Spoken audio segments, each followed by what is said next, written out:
Gente, nesta quarta-feira, Nailor Marques Júnior, professor Nailor, professor, escritor, palestrante, mais uma vez com a gente para falar sobre educação e mercado. E a gente tinha prometido falar um pouco sobre os pilares da LDB, da Lei de Diretrizes e Bases da Educação, e a gente vai falar hoje, de maneira mais específica, sobre o primeiro pilar. Primeiro, bom dia, professor. Bom dia, Ronaldo. Bom dia a todo mundo. Bom, a LDB, a gente descobriu há 2 semanas atrás, aqui numa conversa contigo, que é uma lei, embora seja uma lei de 20 anos, ela contempla muito bem as demandas da educação. A gente é que ainda não aprendeu a lidar com ela e nem implementou ela de fato, né?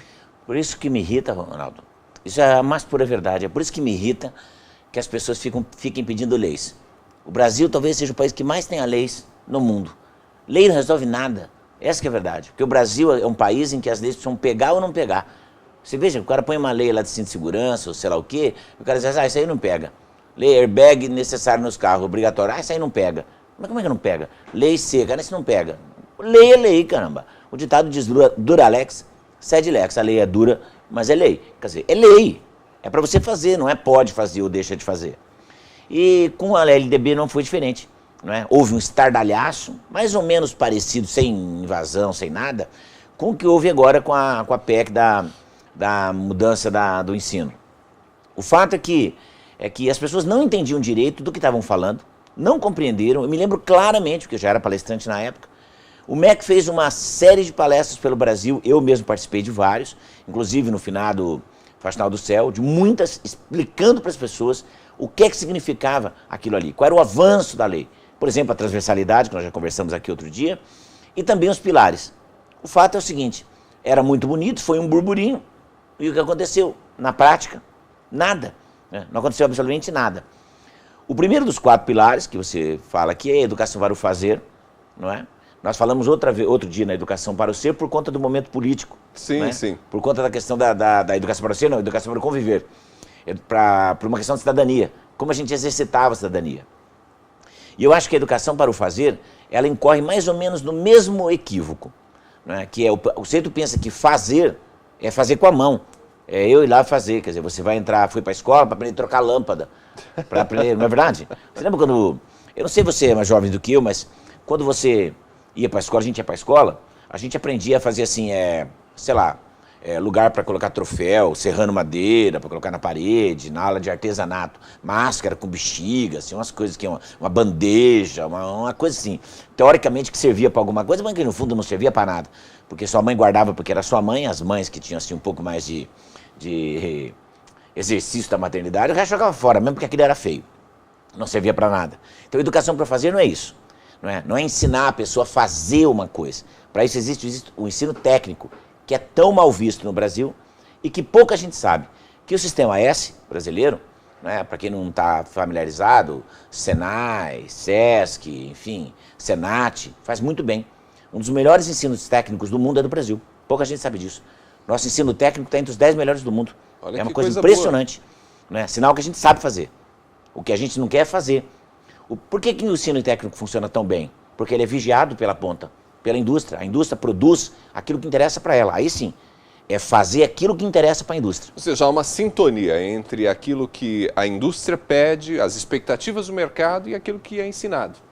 Note, Ronaldo, que a nossa coluna se chama Educação e Mercado de Trabalho. Porque para que a gente se educa hoje, nesse mundo? Por mercado de trabalho. Porque você vai ter que trabalhar, todo mundo vai ter que trabalhar. Até essa geração neném, que não está ouvindo agora, claro, com certeza, porque deve estar dormindo, porque chegou da balada às 6 horas da manhã, não é? Esse pessoal vai ter que trabalhar um dia. Para quem não sabe, geração neném é a geração que nem trabalha nem estuda. Mas um dia eles vão ter que prestar conta. Não quer nada com a vida. Exatamente isso. Um dia eles vão ter que prestar conta.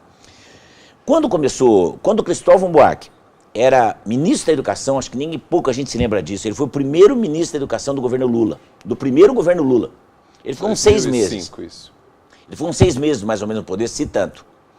Tinha uma propaganda no ar, na televisão, eu quero crer que não era de autoria dele, porque não pode ser, porque me parece idiota demais.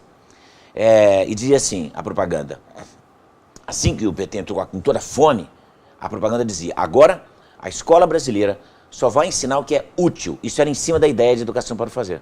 Só vai ensinar o que é útil. E a grande pergunta é, o que é útil? O que é útil numa escola? Por exemplo, eu posso nascer, morrer, eu posso nascer, crescer, ficar rico, bem-sucedido, morrer e nunca ter ouvido falar em Leonardo da Vinci. Partindo desse pressuposto, Leonardo da Vinci é inútil. Não é verdade? A mesma coisa com Michelangelo, não é? A mesma coisa com Santos Dumont. Sem contar que a ideia de utilidade, se a gente pensar numa escola utilitarista, a gente estaria falando de uma escola que teria que se adaptar ao mercado a cada 6 meses. Nesse momento, talvez até menos. Não é? Porque se a gente imaginar que a maior parte das empresas grandes hoje do mundo, elas têm 10 anos ou menos, não é isso não? Se eu pegar com 15 anos, eu não tenho mais nada. Se eu imaginar que nós já estamos há 16 anos no futuro, não é? Porque o futuro começou em 2000, não era o futuro? Em 2000, tudo ia acontecer em 2000. 2001 era uma odisseia no espaço, não é isso? Era o futuro. Stanley Kubrick dizia, o futuro começa em 2000. Então 2001 já era o futuro. Nós já estamos há 16 anos no futuro. Logo, então, essa escola tem que... As empresas que a gente conhece, as grandes empresas do mercado, principalmente as que põem ações na Nasdaq, na bolsa das .com, elas não existiam antes. E provavelmente as empresas que muitos jovens vão trabalhar daqui a 10 anos também ainda não existem. Né? Então, o que eu tenho que fazer? É fazer com que... O que é educação para o fazer? É aquilo que eu aprendo na escola, eu preciso poder usar do lado de fora. Né? Eu preciso transformar aquilo em alguma coisa do lado de fora. Por isso que a educação precisa fazer sentido. Se aquilo faz sentido na minha cabeça... Eu fui educado num tempo em que não havia nada disso. No entanto, eu me considero um homem do meu tempo. Eu me considero um homem que vive o futuro. Não é verdade? Porque a gente tem 3 tipos de posições em relação ao futuro. Não, 4. Eu posso fingir que o futuro não existe e vou levando a minha vida, geração nem. Um dia eu vou pagar essa conta. Eu posso ter medo do futuro, né? Por exemplo, eu tenho medo do futuro, eu não quero nada, ai meu Deus do céu, ai eu não sei o que vai acontecer comigo, ai eu tenho medo de perder meu emprego, eu tenho não sei o quê. Eu posso responder ao futuro, né? Simplesmente dizendo, olha, as coisas mudaram, o mundo à minha volta mudou, vou mudar também. Que é, na verdade, o que se prega na maior parte dos manuais. Mude com as mudanças. Isso se chama responder ao futuro. Mas eu posso ir além, eu posso criar o futuro. Essa é a 4ª posição. Então, boa parte das empresas que nós trabalhamos hoje, que boa parte das pessoas trabalham, são empresas que criaram o futuro. Quando você imaginava, lembra quando a gente assistia Jornada nas Estrelas?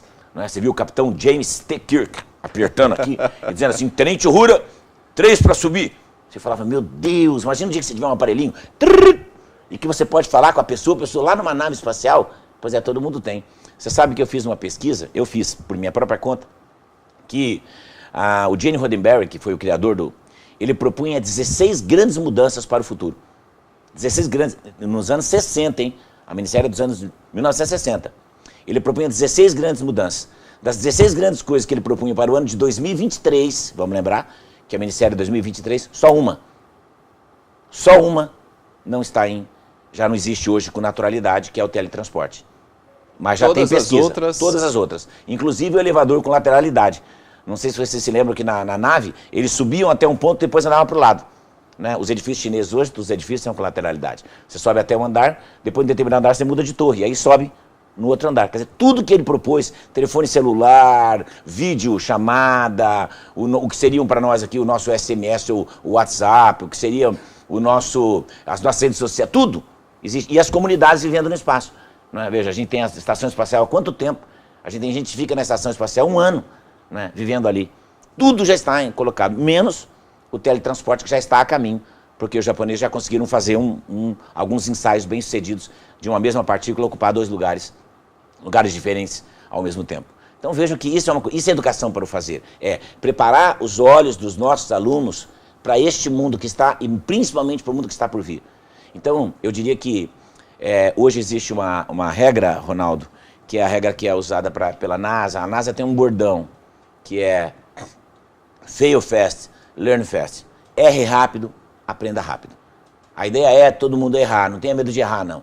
Só que a gente erra mais rápido. Você faz uma coisa, errou, já pula, já vai para outra. Tirou o aprendizado daquilo. Antigamente não. Fazia um planejamento de 20 anos para fazer uma coisa. Quando você ia fazer aquela coisa não servia para mais nada. O problema é que a escola continua fazendo isso. Em muitos momentos você faz planejamentos de longo prazo, e não só planejamentos de longo prazo, que embora seja positivo em vários aspectos, mas o modo de se ensinar continua sendo o mesmo. Exatamente. E outra, o modo de você prever as variáveis para esse planejamento continuam sendo a mesma. Quer dizer, então eu estou mandando pessoas para o século XXI, alunos para o século XXI, com mentalidade do século XX, que não serve para mais nada. serve para mais nada. Eu já disse, usei uma metáfora uma vez, vou dizer de novo. É você pegando esse aluno, dando a cada aluno um copo d'água e dizendo, ao se formar, você pega esse copo d'água e joga lá em Foz do Iguaçu. Não serve para nada. Nailor, até a semana que vem. Muito obrigado. Até a semana que vem. Professor Nailor Marques Júnior conversou com a gente aqui na coluna Educação e Mercado. Na próxima semana a gente volta a falar sobre os pilares da educação, os pilares que estão previstos na Lei de Diretrizes e Bases da Educação. A gente começou essa conversa, inclusive, por conta dessa proposta da reforma do ensino médio.